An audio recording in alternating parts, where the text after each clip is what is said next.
Kimyoviy kinetika, kimyoviy reaksiya tezligi tushunchasi fizikadagi mexanik harakat tezligiga o'xshashdir. Fizikada tezlik vaqt birligi ichida bosib o'tilgan masofaning o'zgarishi bo'lsa, demak, ya'ni v barobar delta s taqsim delta t. Kimyoda modda konsentratsiyasining o'zgarishidir, ya'ni delta s taqsim delta t. Ikkala holatda ham tezlik jarayonning nimasini ifodalaydi? Jadalligini ifodalaydi. Demak, endi o'rtacha va oniy haqiqiy tezliklarni bir-biridan farqini bilishimiz kerak. Demak, bu tezlikdagi eng muhim tushunchalardan biri. Demak, bu ikkovini farqini bilmasak, tezlik masalalarini ishlashga qiynalamiz. Demak, o'rtacha tezlik bu ma'lum bir vaqt oralig'idagi konsentratsiya o'zgarishini ifodalaydi. Ya'ni formulasi v barobar nima bo'lib qoladi? Mana bu. Demak, C2 minus C1 taqsim T2 minus T1 yoki minus delta C taqsim delta T. Izoh berib ketilgan bu yerda, demak, reagentlar uchun minus, mahsulotlar uchun plus qo'yiladi. Chunki tezlik har doim musbat bo'lishi kerak. Demak, bu ishora faqat sarflanishni va hosil bo'lishni ko'rsatadigan qiymat, boshqa narsa emas bu.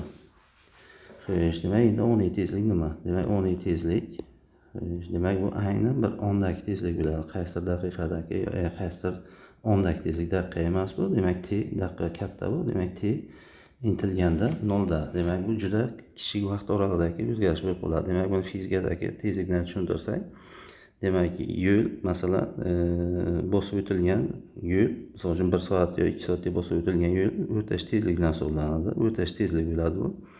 Lekin aynan speedometrga ko'rsatgan tezlikchi bu oniy tezlik bo'ladi. Demak, bu kimyoda ham xuddi shunday. Demak, o'rtacha tezlik nima bo'ladi? Ma'lum bir vaqt oralig'idagi o'zgarish bo'ladi. Demak, nimachi? Lahzadagi o'zgarishchi. Demak, bu oniy tezlik bo'ladi. Demak, tezlikning sferometr koeffitsentlari bilan endi bog'liqligini ko'rib chiqamiz. Reaksiyadagi moddalar o'z koeffitsentlariga muvofiq turli tezliklarda sarflanadi yoki hosil bo'ladi. Demak, bu nimaga bog'liq bo'ladi? Koeffitsentlarga bog'liq bo'lib qoladi. Demak, koeffitsient katta bo'lgani tez hosil bo'ladi yoki tez sarflanadi. Koeffitsient kichik bo'lgani, demak, nima bo'ladi? Sekin sarflanadi yoki sekin hosil bo'ladi. Xo'sh, shu uchun demak, bog'liqlikni, demak, ana bunday qilib tenglik bilan ifodalash mumkin bo'ladi. Xo'sh, nima uchun? Chunki bu yerdagi, demak, reaksiya o'rtacha tezligi A bo'lsa, demak, A moddaning tezligi uni topish uchun o'rtacha tezlikni o'zining koeffitsentiga bo'linadi. Demak, buni koeffitsentiga bo'linadi, o'zining koeffitsentiga, bu ham o'zining koeffitsentiga bo'linadi. Xo'sh, demak, bir-biriga bog'liqlik koeffitsient topmoqchi bo'lsak, demak, mana buni, misol uchun, bu yerdan V C ni topmoqchi bo'lsak, V bilan bog'liqligini, demak, o'zining koeffitsentiga bo'lib, mana masalan, V C taqsim C barobar nima bo'lib qoladi? V B taqsim B. Demak, shu yerdan V C ni topsak, demak, V C moddaning konsentratsiyasini, tezligi, konsentratsiyasi demak, B ko'paytirilgan nima bo'lib qoladi? Demak, C bo'lib qoladi. Demak, o'zining koeffitsentiga bo'linadi-yu, demak, nima bo'ladi? Sherigiga koeffitsentiga ko'paytiriladi. Demak, birinchi masala, demak, demak, reaksiya H2, demak, H plus I2 bo'ladi 2H I bo'lib qoladi. Xo'sh, demak, ana endi bularning koeffitsentlar 1 1, mana koeffitsient 2. Demak, bularni sarflanishdan ko'ra bu 2 barobar ko'proq hosil bo'ladi degani bu. Endi, demak, V I2 ni topsak, demak, barobar bo'lib qoladi bu. Demak, konsentratsiyaning o'zgarishi 5, 10 darajasi minus 3, 3 ko'paytirilgan 10 darajasi minus 3 bo'lingan 2 ko'paytirilgan 25. Demak, bu ham barobar bo'ladi 2 10 darajasi minus 3 taqsim 2 ko'paytirilgan 25. Bular qisqarsa 10 darajasi minus 3 25. Xo'sh, uni 4 ga ko'paytirsak, demak, nima bo'ladi? 4 ko'paytirilgan 10 darajasi minus 3 taqsim 10 darajasi minus 2 bo'ladi. Demak, bu ham barobar bo'ladi 4 ko'paytirilgan 10 darajasi minus 5 bo'ladi. Endi reaksiyani yozamiz yana. Demak, I2 2H I bo'ladi. Demak, mana buni tezligi 4 10 darajasi minus 3 bo'lsa, buni tezligi ham 4 10 darajasi minus 3 bo'ladi. Buni tezligi endi 2 barobar ortiq bo'ladi. 8 10 darajasi minus 3 bo'ladi. Xo'sh, reaksiya tezligining reaksiya tezligiga konsentratsiyani ta'siri endi. Xo'sh, demak, bu massa ta'sir qonuni, demak, o'zgarmas haroratda kimyoviy reaksiyaning oniy tezligi berilgan vaqtdagi haqiqiy tezligi. Demak, reaksiyaga kirish uchun moddalar konsentratsiyalari ko'paytmasiga to'g'ri barobar sanaladi. Demak, mana bu tenglik bo'ladi. Demak, unutmasligimiz kerak, bu tenglik doim nimani hisoblaydi? Oniy tezlikni yoki haqiqiy tezlikni ifodalaydi. Demak, bu nimani ifodalaydi doim? Mana bu tenglik. Demak, bu nimadi bu? Bu o'rtacha tezlik bu. Demak, bu o'rtacha tezlik bu. Demak, qaysidir vaqt oralig'iga o'zgaribdi bu. Demak, tezlik. Demak, vaqt bo'lsa bu o'rtacha tezlik bo'ladi. Demak, faqat konsentratsiya bo'lsa bu nima bo'ladi? Oniy yoki haqiqiy tezlik bo'ladi. Demak, bu yerda nima bo'ladi? Tezlik konstantasi bo'ladi. Bu nimaga bog'liq emas bu? Moddalarni nimasi konsentratsiyasiga bog'liq bo'lmaydi. Aksincha, moddaning tabiati va haroratiga bog'liq bo'ladi. Demak, keyingisi endi muhim qoidalar va cheklovlar. Massa ta'sir qonuni faqat gazlar va eritmadagi moddalar o'zgaruvchan konsentrat tizimlari uchun o'rinlidir. Demak, bu yerda nima qo'shilmaydi? Sof suyuqliklar va qattiq moddalar qo'shilmaydi bu yerga. Demak, reaksiya tezlik formulasida qattiq moddalar va sof suyuqliklar, demak, o'zgarmas konsentratsiyasi moddalar kiritilmaydi. Ularning konsentratsiyasi 1 deb qabul qilinadi. Yoki tezlik konstantasi tarkibga singib ketgan deb hisoblanadi. Demak, ularni qattiq moddalarni va sof suyuqliklarni kiritmasligimiz kerak bo'ladi. Masalan, mana bu reaksiyaga qaraymiz mana. Demak, uglerod yonishi, demak, uglerod qattiq modda. Demak, hosil yongandan vaqtga nima hosil bo'ladi? Karbonat angidrid hosil bo'ladi. Demak, kislorodlar reaksiyaga kirishadi. Mana endi to'rt reaksiya tezlik tenglamasi yozmoqchi bo'lsak, mana bunday bo'lib qoladi. Demak, nima? Uglerod kirmadi. Chunki uglerod qattiq modda bo'lgani uchun, demak, bu tezlik tenglamasiga kiritilmaydi. Endi keyingi ikkinchi masalaga o'tamiz endi. A va B moddalarning reaksiyasi uchun turli boshlang'ich konsentratsiyalarda 4 ta boshlang'ich tezlik o'lchovi o'tkazildi. Reaksiya tezligining boshlang'ich konsentratsiyalariga bog'liqligi jadvalda berilgan. Reaksiya A va B reagentlari bo'yicha qanday tartibga ega? Reaksiyaning kentek tenglamasini yozing. Demak, reaksiya tezlik konstantasi hisoblang debdi. Demak, jadvalga qaraymiz. Demak, 1 dan 2 o'tganga, demak, mana bunga, demak, nima bo'lgan? B A o'zgarmas bo'lgan. Demak, qaysi o'tish? Demak, 1 dan 2 o'tishga, demak, A nimada? O'zgarmas.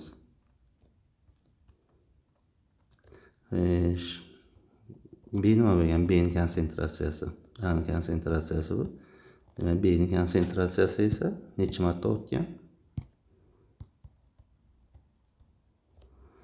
B ning konsentratsiyasi esa 2 marta ortgan ekan. 2 marta ortgan. 1 dan 2 o'tgani uchun ana endi tezlik. V necha marta ortgan bo'ladi endi? Demak, 2 dan 8 ga o'tgani uchun 4 marta ortgan bo'ladi.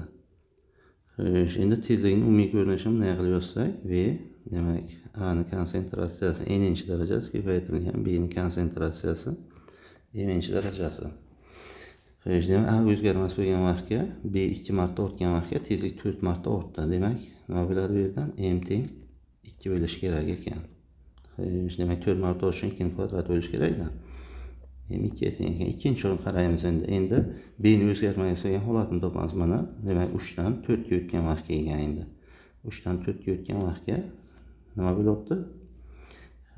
Demak, B ning konsentratsiyasi o'zgarmas bo'lyapti.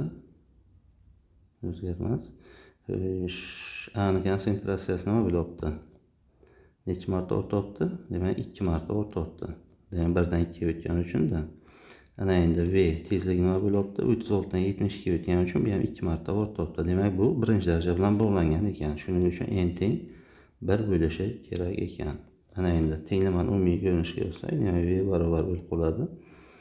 Demak, K ko'paytirilgan. Demak, A ni birinchi darajasi bo'ladi, n teng 1 bo'lgani uchun, B ni ikkinchi darajasi bo'ladi, B ni. Nima uchun? Chunki bu 2 ga 4 marta ortgani uchun 2 ga bo'ladi. Ya'ni kvadrati.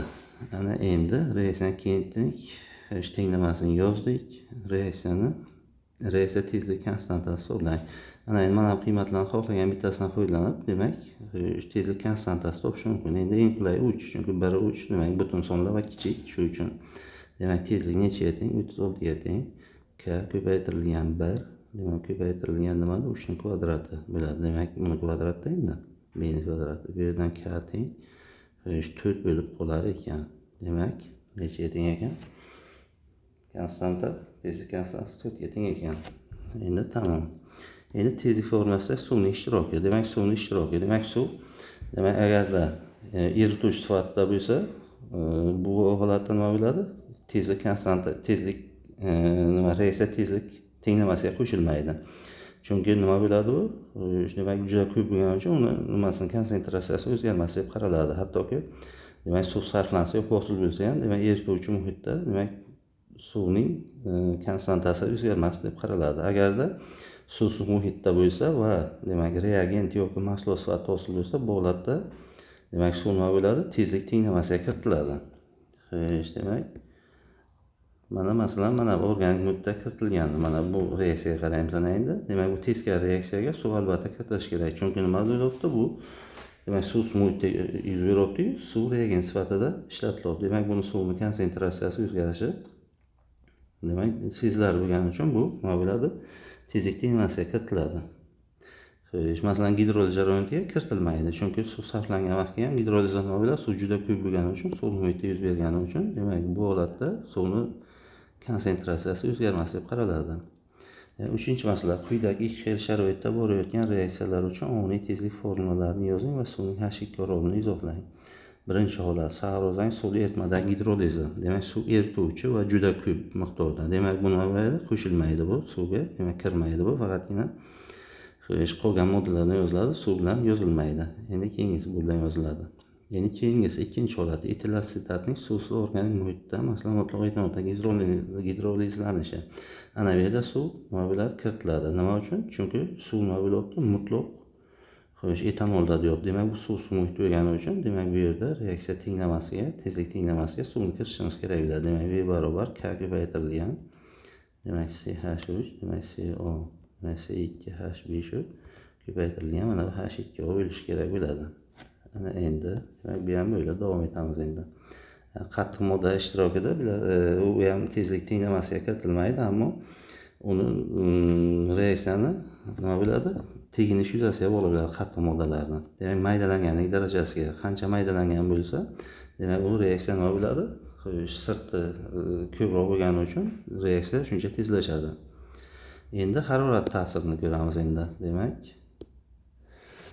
ya'ni Van Gogh qoidasi harorat ko'tarilishi bilan zarrachalarning kinetik energiyasi ortadi. Bu esa faol to'qnashuvlar sonini nima qiladi? Ko'paytiradi. Van Gogh qoidasi haroratning reaksiya tezligiga ta'sirini miqdoriy jihatdan baholash. Demak amaliyotda Van Gogh qoidasidan foydalaniladi. Demak harorat har 10 gradusga ko'tarilganda ko'pchilik gomogen reaksiyalarning tezligi 2 dan 4 martagacha ortadi.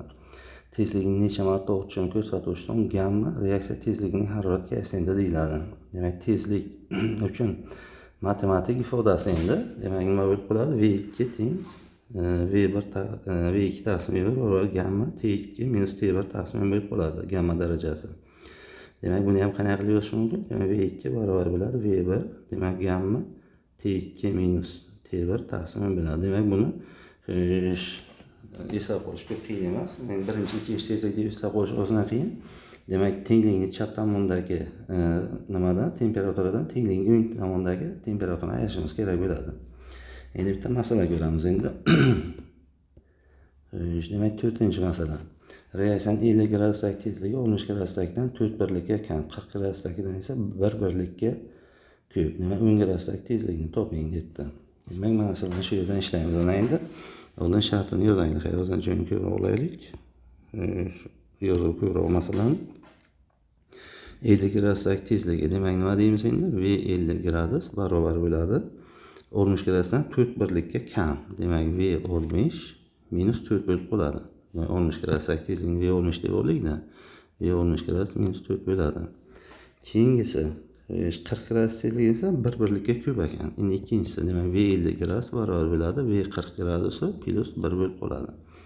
Ana endi mana bu 50 va 60 ni mana bu formuladan foydalanib 60 va 40 ni mana bu formuladan foydalanib nima orqali ifodalaymiz? 50 orqali ifodalaymiz va keyin tenglamalar sxemasini ishlaymiz. Demak birinchisi demak V 60 demak barobar bo'ladi. Demak V 50 gradus demak gamma darajasi. Ana endi doim nima bo'ladi? Tenglikning chap tomondagi temperaturadan o'ng tomondagi temperaturani ayiramiz. 60 minus 50 taqsim 10. Demak bu ham barobar bo'ladi nimada? V 50 gradusi gamma bo'lib qoladi. Endi ikkinchi 40 ni ham 50 orqali ifodalaymiz endi. V 40 gradus demak barobar bo'ladi V 50 gradus gamma darajasi. Yana tenglik chapdan o'ngdagi temperaturani ayiramiz buni. Demak 40 minus 50 gradus taqsim 10 bo'lib qoladi. Demak bu ham barobar bo'ladi. Demak V 50 gradus ko'paytirilgan gamma minus birinchisini bir taqsim gamma deb yozsak, bu taqsim gamma bo'lib qoladi. Endi mana bilan qiymat mana bilan o'rniga mana bu topilgan ifodalarni keltirib qo'yamiz mana. Demak, birinchisi nima bo'ladi? V50 gradus. Demak, barobar bo'ladi. 60 joyga nima qo'ysak bo'ladi? V50 ko'paytirilgan. V50 gradus ko'paytirilgan gamma. Plus minus 4. Demak, ikkinchisi nima bo'ladi endi? Demak, V50 gradus yana V50 gradus barobar bo'ladi. Endi 40 joyga nima qo'ysak bo'ladi? V50 gradus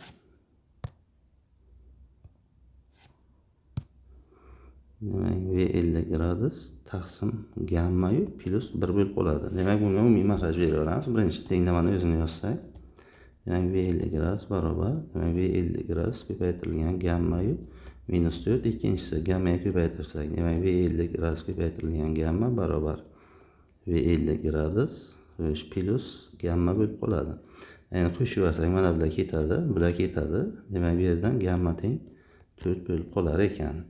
Endi 50 gradus tezlikni topamiz. Demak, xohlasak bunga keltirib qo'yish mumkin. Demak, bunga keltirib qo'yish ozdan osonroq. Shuning uchun shunga keltirib qo'yamiz. Demak, V50 gradus barobar 4. Endi gammani qo'ysak, V50 gradus demak minus 4 bo'ladi. Bu yerdan V50 gradus topsak, barobar bo'ladi, bu 3 bo'ladi. Demak, 4 taqsim 3 bo'lar ekan. Endi nimani so'raganmiz aka? 10 gradusdagi tezlikni. Endi V10 gradus demak barobar bo'ladi. Demak, V50 gradus ko'paytirilgan gamma darajasi. Gammani keyingi qo'yamiz hozircha. Demak, yana o'sha 10 minus 50 gradus taqsim 10 bo'lib qoladi. Demak, bu ham barobar V50 nimaga teng? 4 taqsim 3 gamma 4 4'dimi? 4. Demak, bu minus nechinchi darajasi bo'lib qoladi? Minus 3-chi darajasi bo'lib qoladi. Demak, undan 4-chi darajasi bo'lar ekan. Demak, undan 50 darajasi minus 4, bu 4 ni minus 4-chi bo'ladi. Demak, bu 256. 4 taqsim 3 ko'paytirilgan 200 1 taqsim 256.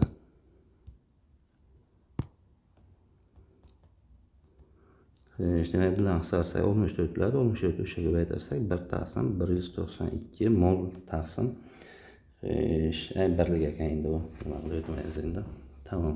Demak, ishlarni, demak, aniq qiymatlari berilmagan ekan shu uchun.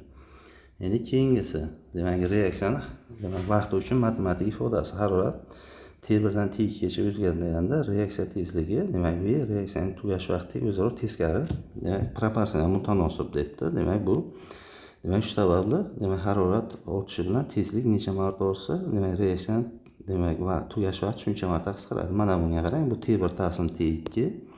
Bu nima deydi? V1 taqsim V2. Shu uchun bular bir-biriga teskari. Demak, buni ham qo'yish o'zimizga qulay qilib yozsak, demak, nima bo'ladi? T1 barobar T2 ko'paytirilgan gamma, demak, T2 minus T1 taqsim bo'lib qoladi.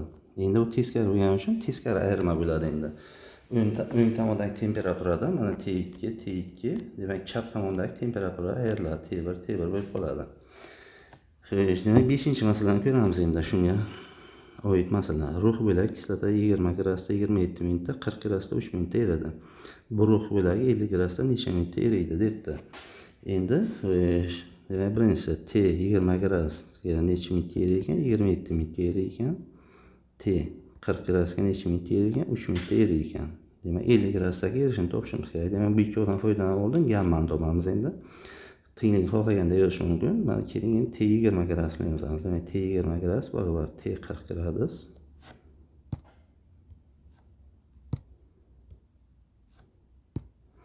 Demak, T 40 gradus. Demak, gamma darajasi nima bo'lib qoladi endi?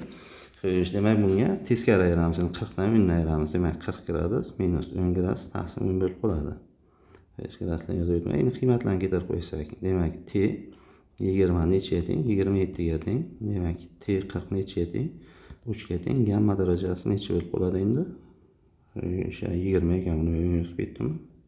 20. Demak, 40 dan 20 ayirsak 22 bo'lsa 2 bo'ladi. Demak, bular 9 bo'ladi. Demak, 9 dan ildiz olsak, gamma teng 3 bo'lib qolar ekan.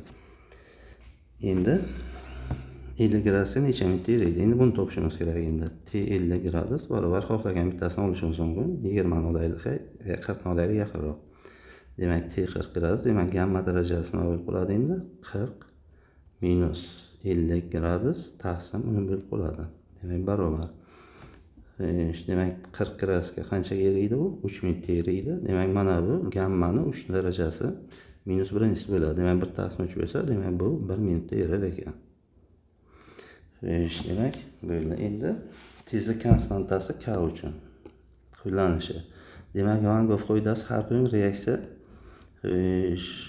tezlik konstantasi uchun yo'lda bo'ladi. Demak, bu ham tezlik bilan to'g'ri proporsional bo'lgani uchun, demak, bu ham xuddi tezlikdek K2 taqsim K1 bo'lib qoladi. Xo'sh, buni ham o'zimizga qulay qilib yozsak, K2 barobar bo'ladi K1 ko'paytirilgan gamma darajasi T2 minus T1 taqsim 10 bo'lib qoladi. Endi 6-masalaga qaraymiz endi. Keyin bu umumiyroq bu. Demak, tezlik faqatgina konsentratsiyalar o'zgarmas bo'lgan vaqtga to'g'ri keladi, lekin bu nimachi? Konstanta uchun doim to'g'ri keladi bu. Xo'sh, demak, ana endi rux sulfitning xlorik kislotada erish tezligi erish reaksiyasi tezlik konstantasi 18 gradusga K1 ga teng. 38 gradusga ko'tarilganda xuddi shu massadagi rux sulfit bo'lagining erish vaqti 2,5 minutdan 15 soniyagacha qisqardi. Xo'sh, ushbu reaksiya uchun harorat koeffitsiyenti gammani aniqlang debdi. Demak, yechimni boshlaymiz endi. Demak, birinchi T38 yozaylik. Demak, T38 gradus barobar 2,25 minut. Endi T keyingisi T necha gradus berilgan? 18 gradus ekan bu. 18 ekan. Endi 38 ga bu necha bo'lib qoladi bu? Demak, 1 taqsim 15 soniya, 15 taqsim 15 shu. Demak, 1 taqsim 4 minut bo'lib qoladi. 2 minutga o'tishimiz kerak-da, birlikdan bir xil qilmasak, demak, masala ishlab bo'lmaydi. Xato chiqadi. Bu shart bu. Demak, masalani tez nimalarni birlik qilish, birliklarni bir xil qilish. Endi oddiyna tenglikdan foydalanamiz endi. Demak, nima deymiz endi? 18 gradus barobar bo'ladi. Demak, T38 gradus. Demak, bu ham xuddi tezlikka o'xshaydi. Demak, bu yoqdan bu yoqni ayirishimiz kerak bo'ladi endi. Hech necha minus necha deymiz endi? Gamma darajasi 18 minus 38 gradus taqsim 10 bo'lib qoladi. Demak, bu yoqdan bu yoqdan 18 qilgancha bo'lsak, manfiy sonli ham bo'lmasdi. Endi hozir yozibman. Qaytadan yozib o'tmaylik uchun qoldirdim shunday. Demak, T18 ni joyiga nima qo'yamiz endi? 2,25 qo'yamiz. Demak, T38 ni joyiga nima qo'yamiz endi? 1 taqsim 4 qo'yamiz mana. Demak, bu gamma darajasi nima bo'lib qoladi endi?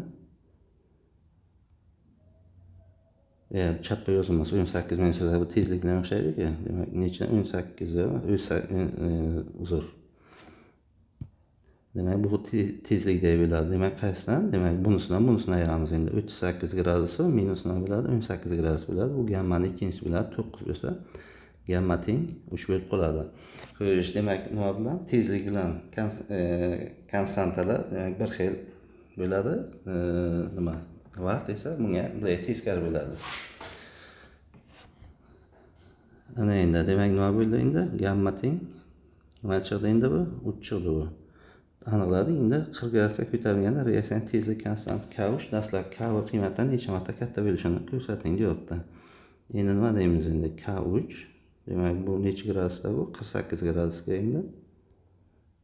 Demak, K1 necha gradusda edi bu? K18 gradusda edi endi. Demak, barobar bo'lib qoladi bu. Demak, K18 joyiga K1 qo'ysak, demak, yana shu demak gamma darajasi nima bo'lib qoladi? 48 gradus minus 18 gradus taqsim 10 bo'lib qoladi. Demak, K1, demak, gamma joyiga necha qo'yamiz endi? 3 qo'yamiz. Xo'sh, demak, 3 mi bu? 3 darajasi. Demak, 3 ni 48 minus 18 30 bu 3-inchisi bo'ladi. Demak, bu ham barobar bo'ladi. K1 bu. Demak, K1 ko'paytirilgan 27. Demak, 48 gradusdagi, demak, K1dagidan 18 gradusdan 27 marta nima bo'ladi? Yuqori bo'ladi. Demak, tezlik konstantasi. Endi muhim ilmiy izohlar va cheklovlar. Demak, oniy tezlik uchun Van Gogh qoidasi, oniy tezlik V uchun faqat reagentlar konsentratsiyasi o'zgarmas doimiy deb qaralgandagina, masalan, reaksiyaning boshlanish lahzasida to'liq mos keladi. Yopiq sistemada harorat oshishi bilan moddalar juda tez tashlanadi. Natijada ma'lum vaqtdan so'ng harorat yuqori bo'lishiga qaramay, konsentratsiyaning keskin kamayishi tufayli oniy tezlik pasayishi mumkin. Xo'sh, demak, ana endi shunga masala. Demak, 7-masala ekan. Endi nima deyapti? Xo'sh, yopiq idishda modern parchalanish reaksiyasi, demak A mahsulot sodir bo'lmoqda. Reaksiya birinchi tartibli bo'lib, uning tezlik tenglamasi nima ekan? Ka ekan. Demak, ko'rinishga ega. Demak, 20 gradusdagi haroratning reaksiya tezlik konstantasi, demak, K1 0.5 ga teng ekan. Demak, buni K20 deb olaylik. 0.05 minus birinchisi bo'ladi. Demak, gamma nimaga teng ekan? 2 ga teng ekan. Demak, boshlang'ich konsentratsiya nimaga teng ekan?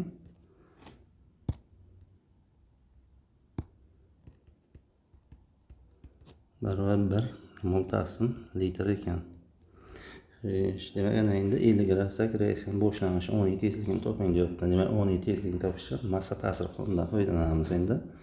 Demak, buning uchun demak K50 kerak bizga. Demak, bizga K50 barobar bo'ladi. Demak, K20 gamma darajasi 50 minus 20 taqsim 10 bo'lib qoladi. Demak, bu ham barobar.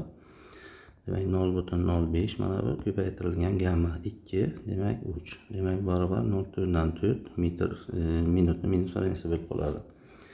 Endi V 0 ni topamiz endi boshlang'ich tezlik. Demak, K ko'paytirilgan nima bo'ladi? A ni boshlang'ich konsentratsiyasi bo'ladi. Demak, bu 0.4 ko'paytirilgan 1, 0.4 demak nima bo'ladi? Mol taqsim litr ko'paytirilgan sekund bo'lib qoladi. Boshlang'ich. Endi keyingisiga davom etamiz endi. Minut bu, sekund emas. Demak, B. Demak, necha prosent sarflangan ekan? 95 qismi sarflandi. Demak, 0.95 qoladi. Shu lahzadagi oniy tezlikni toping deyapti. Demak, V1 topish kerak ekan. Endi K50 o'zgarmaydi. Demak, bu temperatura o'zgarmagani uchun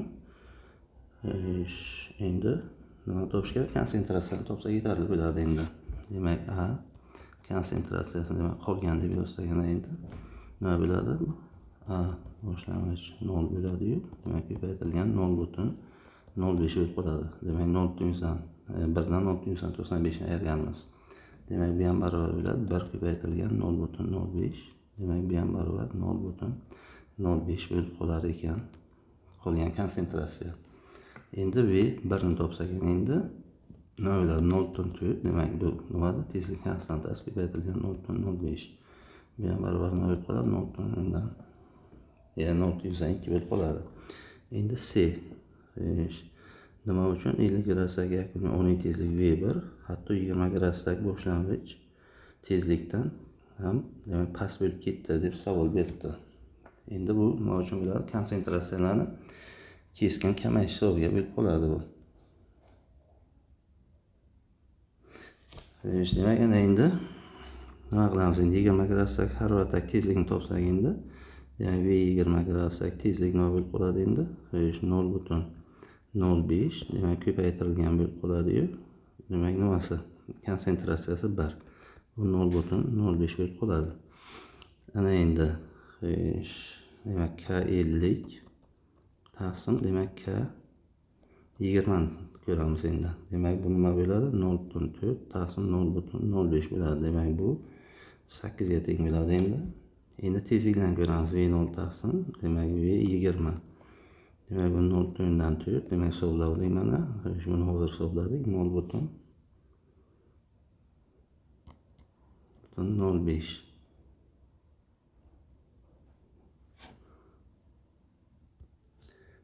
Demak, bu ham teng 8 ga teng. Buni yozib o'tish ham shart emas ekan. Demak, ana endi boshlang'ich tezlik nima edi? 20 gradusdagi tezlik nimaga teng bo'lib qoladi? 0.05 ga teng bo'lib qoladi. Keyingidagi tezlik nimaga teng bo'lib qoladi? Mana bu 50 gradusning oxiridagi tezlik mana qolgan 0.02 bo'lib qoladi. Demak, mana bu V1 taqsim V20 ni ko'rish kerak ekan. Bo'ldi, shu.